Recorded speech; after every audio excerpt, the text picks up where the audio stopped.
আর যদি ভালোবাসা নম্রতা সে কি একজন মুসলিমের চেয়ে ঈশ্বরের বেশি নিকটবর্তী হতে পারে? এটা কি সম্ভব যে এমন কোনো ব্যক্তি কি ঈশ্বরের নিকটবর্তী হতে পারে যে মুসলিম নয়?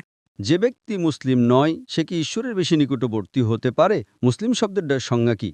মুসলিম মানে হলো সেই ব্যক্তি যে সর্বশক্তিমান ঈশ্বরের কাছে নিজের ইচ্ছাকে সমর্পণ করে। অমুসলিম হলো এমন একজন ব্যক্তি যে ঈশ্বরের কাছে নিজের ইচ্ছাকে সমর্পণ করে না। সুতরাং আপনার প্রশ্নটি হলো, যে ব্যক্তি ঈশ্বরের কাছে নিজের ইচ্ছাকে সমর্পণ করে না সে কি এমন ব্যক্তির চেয়ে ঈশ্বরের বেশি নিকটবর্তী হতে পারে যে নিজের ইচ্ছাকে ঈশ্বরের কাছে সমর্পণ করে? আপনি কি আমার কথা বুঝতে পেরেছেন? আপনার প্রশ্নটি আমার কাছে হলো, একজন অমুসলিম কি পারে? অমুসলিম মানে যে ঈশ্বরের কাছে নিজের ইচ্ছাকে সমর্পণ করে না সে কি এমন ব্যক্তির চেয়ে ঈশ্বরের বেশি নিকটবর্তী হতে পারে যে নিজের ইচ্ছাকে ঈশ্বরের কাছে সমর্পণ করে? আপনি আপনার প্রশ্নের উত্তর দিতে পারবেন। হ্যাঁ স্যার। তাহলে আপনি কি আপনার প্রশ্নের মাঝখানে বিভ্রান্তি বা সমস্যাটি বুঝতে পেরেছেন? হ্যাঁ। তার মানে উত্তরটি হলো না।